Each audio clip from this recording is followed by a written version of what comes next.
Monster truck, monster truck. Hey y'all, this is 680's music reporter Rudy Blair. I'm here on Queen Street at the Gladstone because I'm supposed to be doing an interview with the Canadian band Monster Truck. And this is kind of tough for me because I'm on my Samsung, I'm trying to get info on them, and I don't know anything about these guys, and all I'm getting are monster trucks. And I gotta know something about these guys because they just recently won a Juno Award. And it was like, I didn't even know these guys even existed. So the whole thing for me today is to learn all about Canada's newest big rock band, Monster Truck. Guys, this is great we're doing this interview, but I gotta tell you the truth. I had never heard of you guys until the Juno Awards. I don't know anything about how you guys got together.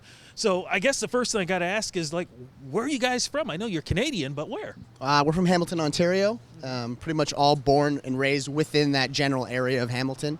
And yeah, we just kind of come here and hang out a lot.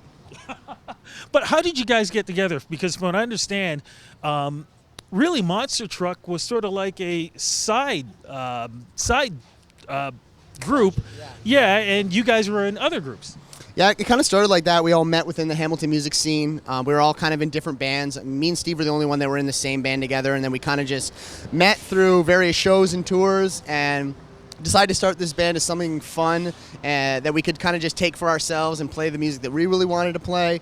And it kind of grew from there, and it was kind of a little bit of a surprise to all of us where it's gone since then. So what happened then, Steve? Why did this started to work when really it was just supposed to be a side project? I think because we didn't really have any preconceived notions on what we wanted to make it. We didn't really want to be like, let's start an angry band and be super heavy and attract those people. We just kind of did it for ourselves because we found that what we could get out of this band we weren't finding in the other bands we were playing in. And I think that honesty comes off very strongly and is attractive to people who like music in general. So then what did Monster Truck end up evolving into musically? I'm not sure exactly. Hopefully it's good rock and roll. That's for other people really to decide. But we're just having fun, man. We're just playing what we want to play because it wasn't available before. What I liked anyways, and what we all liked. So we're just trying to do what we want to do and what we like, and hopefully it's working. So at what point in time did you guys decide, look, forget about what we originally were doing. Let's make this the main project, Monster Truck? I think as soon as people really started paying attention, be it industry people or even just friends and fans, we recorded a few songs and put them on a MySpace page back when that existed. Before our first couple shows, which were in Hamilton, just for friends and family and stuff, and right away there's people taking notice, and it slowly evolved over about a year of playing shows before we actually had to make the decision, do we really want to actually go for it? And by that time, we'd been pretty much convinced by all the reaction that, yeah, let's go for it, let's do it. Because we should explain, too, this all started, around 2010, 2011, somewhere there? It did it? No, I think 2009. No, 2009, yeah. I mean, it started as a band in 2009, in spring of 2009, and yeah, it's kind of crazy how much it's evolved since then. I mean, we've kind of kept the core idea the same since then, but yeah, just seeing the fans that we've gained and where it's gone it's just been really fun for us. That we just weren't expecting it at all. Now I gotta ask though, because when we were talking about MySpace, you guys started giggling. Okay, what was the giggle for?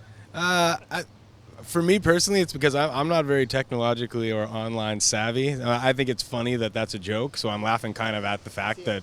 I'm laughing at MySpace because it was one of those situations where they actually had like a complete monopoly, and it was like the only way they could lose it is by completely screwing up, and that's exactly what they did. And it's always funny to me to watch companies do that, or that's like you've got it, it's yours. Like you have the entire market cornered, and then you just screwed it all up and threw it all away. And I laugh at it now because it's funny to think about putting your stuff on MySpace and how important that was at one point and how it's completely irrelevant now. So I'm a nerd, so to me that's funny. You guys are definitely relevant. I mean, since 2009, how many albums or LPs, what did you guys release during this time?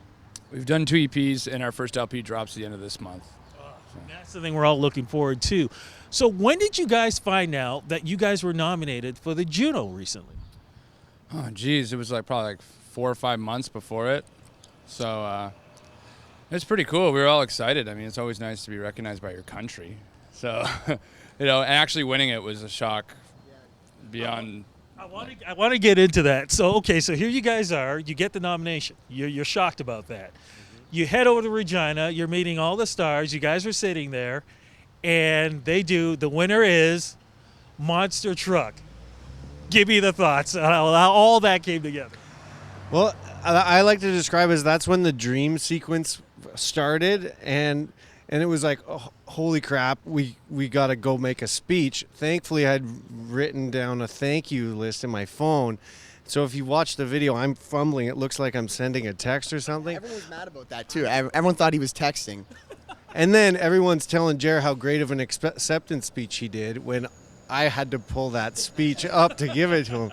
So it was at first just shock, dream sequence. Then, okay, I got to do a little bit of work now. And then they just put the leash on and we went and did all the, the press stuff after. And it was, they're handing us drinks and it was just pure dream. It was purely like a dream.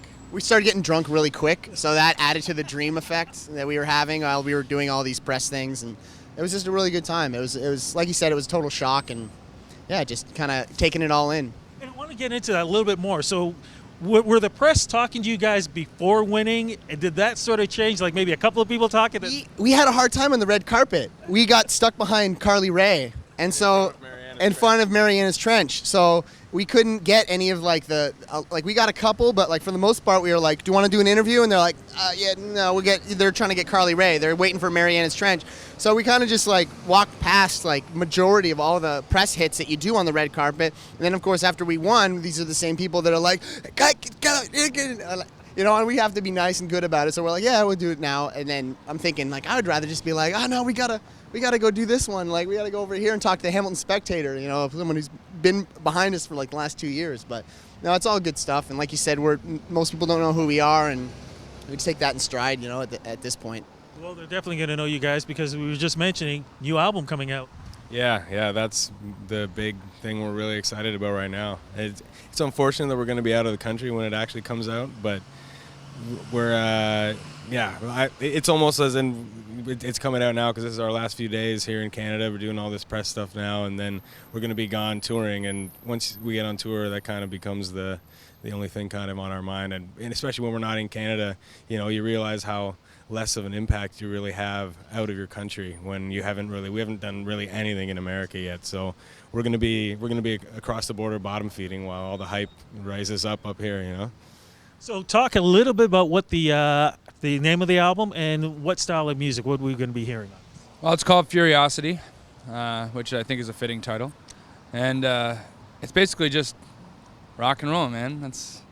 I don't know what other way to put it. I'm sure everyone's going to attach all sorts of, riff rock, country, influence, southern, whatever they want to put on it. That's fine. It's just rock and roll. It's always just going to be rock and roll.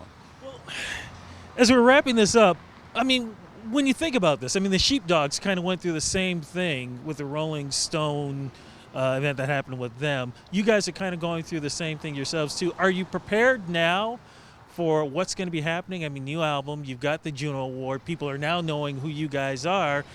It's got to be a step up. I think so. Thankfully, so far, everything's been gradual enough that we can kind of get used to it as it comes. We're friends with the Sheepdogs. We toured with them both before and after their big Rolling Stone thing. So we saw how that happened. So we're lucky enough to have that perspective of, seeing how it happens, and hopefully that can help our reaction be proper compared to what's going to happen. So it was a little bit of a different situation with them because it was kind of like a big bang moment with them where it was they were lesser known, and then the Rolling Stone thing happened, and it was so that was I think that was a harder adjustment for them than it'll be for us, hopefully, because I don't know what's about to happen with the record, but like he said, everything's been very gradual, and we've been kind of just slowly churning the intensity up, and I think it's a better situation, or at least an easier situation for us to come to terms with, because maybe we'll have that big bang moment and it'll be like, oh my God, we got to deal with this, but we'll see. We don't know. Last question is, are you guys prepared now for everybody to know who Monster Truck is? Yeah, I think we've been prepared for a while, and I think we're excited for everyone to know who Monster Truck is because we're excited with what we're bringing to the music world right now. Yeah, and as you keep saying, my friend, it's all about rock and roll. That's it, man. That's it. Thanks, guys. Thank you.